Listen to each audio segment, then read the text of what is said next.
Hey, what is going on YouTube? Aaron here. We are back in the Summoner, and we are on Islands of Epicenter. I mean, Islands of Ice, and we're playing Epicenter here, everybody's favorite playlist. If I'm being honest, I don't prefer Epicenter over Domination, but I prefer Epicenter over Capture the Base. I truly hate Capture the Base. I don't think they did Epicenter right. I think the circles are a tiny bit too big, but at the same time, most of the gameplay is focused in the middle here. But if you know, when you have Epicenter and you're in a destroyer, you have to play the cap circle at least in the beginning. If you can't get it in the beginning, you have to get a flank and somehow make sure you get those cap circles, at least one of them. The points tick a little bit differently, and I think you start out with more points here. But anyway, we're going to be going over a few tips and tricks on how to play that. I feel like I make these videos, once a month, but people still just don't understand or don't want to understand. But anyway, we were with Spartan and Alphonse here, and I know, yes, in a super overpowered division where the only advantage we have is teamwork. But there's actually a division on the other team, so I want to hear the division is OP arguments when there's a division on the other team, especially of a radar cruiser and a Colbert. But regardless of that, we are in the cap here, and we know that there's another destroyer in the cap. As we can see by the icon there in the bottom right. It goes by circles there. So we have twist and track here, and I think that is essential for most destroyers. I think I only run like one or two destroyers without it.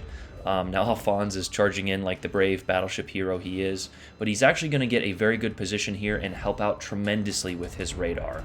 I don't know if I would have taken that aggressive of a position due to the angle on the right side there. I usually like to go left if I spawn in the middle here, slightly left, while still holding radar for the middle cap or, epicenter here. But we threw our zoning torps, and we still have this DD on twist and track there, and there it pops up. It is the Colbert, which is a very dangerous target, especially after this most recent buff. Their guns will absolutely decimate me. I'm running the Summoner here in Legendary tier just because I like it a little bit more than the Gearing. It's more maneuverable.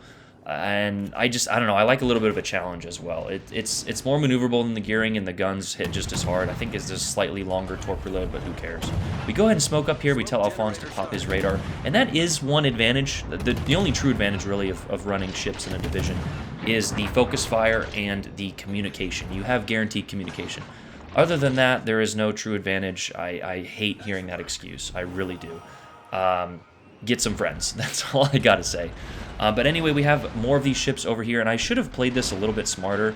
We have the Kurfürst coming in, and I wasn't really paying attention. There's also a Wooster back there, which is in the division with this Colbert. But we have the Shima here, and Alphonse's radar is still on, so we're going to try and take some shots in smoke, and that is when that Kurfürst Hydro pops up and keeps us detected here. And here's, I'm not going to lie, this isn't the best position, but also I think I do play this fairly well. This ends up being like a 3,800 XP game and a lot of damage, which I know you guys love to see. But for the record, damage is not as important in a destroyer. It's more so your ability to influence the game. And so many destroyer players think it's about torpedoes on target, and it's not. Now, zoning torps and torps on target are important, but that doesn't need to be your first priority. Now, here's a tricky spot. You saw we were getting lobbed from behind. We are also, potentially getting pushed here. I don't have eyes in the immediate, time frame here, but I think Alphonse or the Kurfürst gets spotted somehow. And we go out here trying to get some cheeky shots. That Colbert, for some reason, is right next to us. When you're in a destroyer in Epicenter, you don't need to be right next to each other. I am contesting these caps. Now, I know this Colbert is trying to get torpedoes on target, and here's this tricky spot that I mentioned. This Colbert actually sneaks up here, and if I'm being honest, this guy should have been absolutely blapped, but he does take some damage later on. A Colbert sitting broadside is a dev strike. It's a free medal.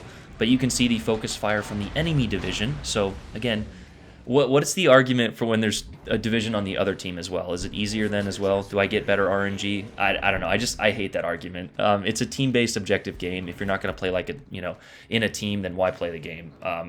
That's just my opinion. I know some people don't agree.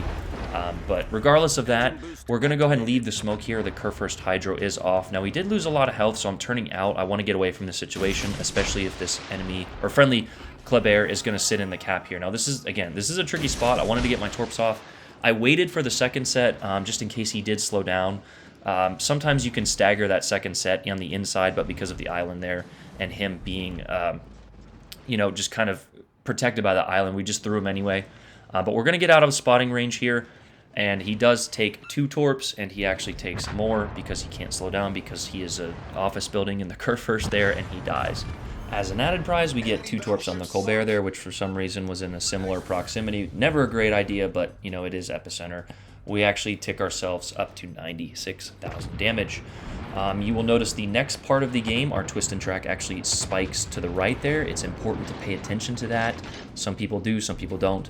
But because of that, we tell Alphonse to radar. That means there is a closer ship than 8 kilometers, which was to our right. You know, knowing things like that will help you tremendously. But we tell Alphonse to radar. People realize that Ashima is a dangerous threat. We shoot him. He did get some torps off, which is dangerous for our team. And you can actually see the other DD, another summoner, pop up there.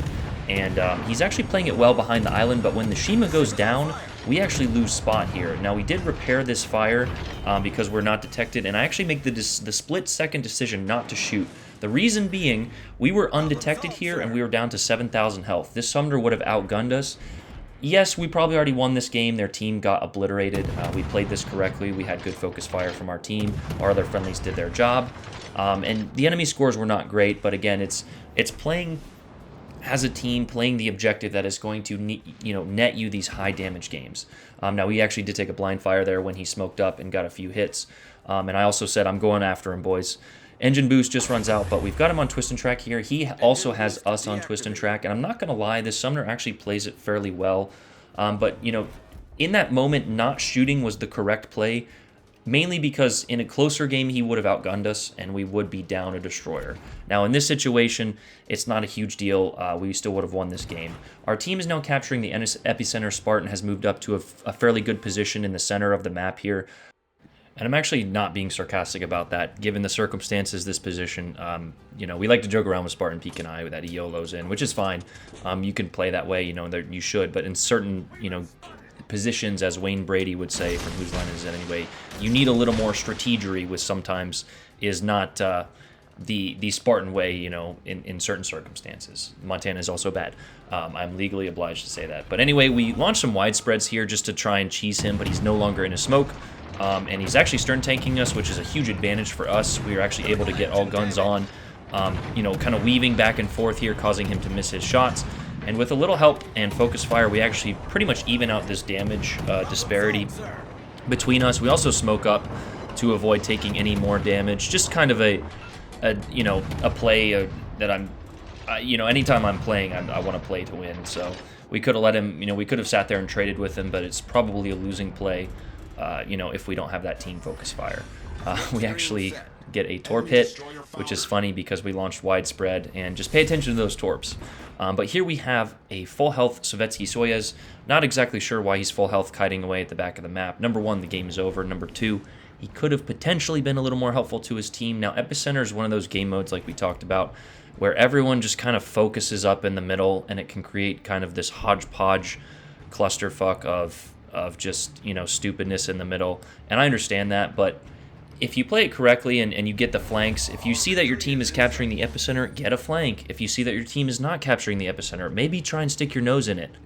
Far too many people are concerned about damage and not playing the objective. But anyway, those torpedoes we launched a year ago just hit the Soyuz and caused a flood.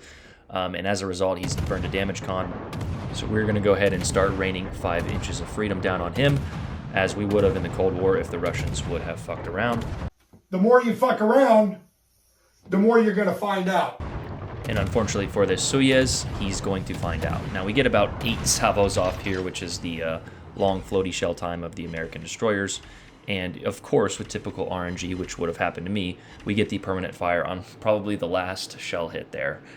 So pay attention to the damage. We tick into a nice total here, but, you know, this is towards the end of the game. The game's obviously over by this point. We're just damage, you know, hunting. But if you'll notice, we actually did not get a capture point as that Kleber was in the middle there. We've killed the first Kleber. We went outside. We almost killed the Shima, and we did kill the Sumner. So 2 of the 3 enemy DDs are dead as a result of us, and the third one was spotted and focused out because of our efforts.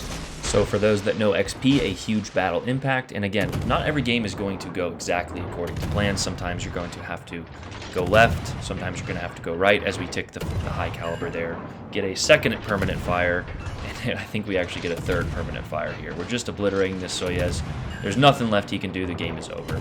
But final closing points here, we know that Epicenter is not the best playlist. We all prefer domination, but it's better than capture the base. Make sure you're playing the Epicenter, or at least contesting it. And if your team is contesting it and you spawn on a flank, get that flank.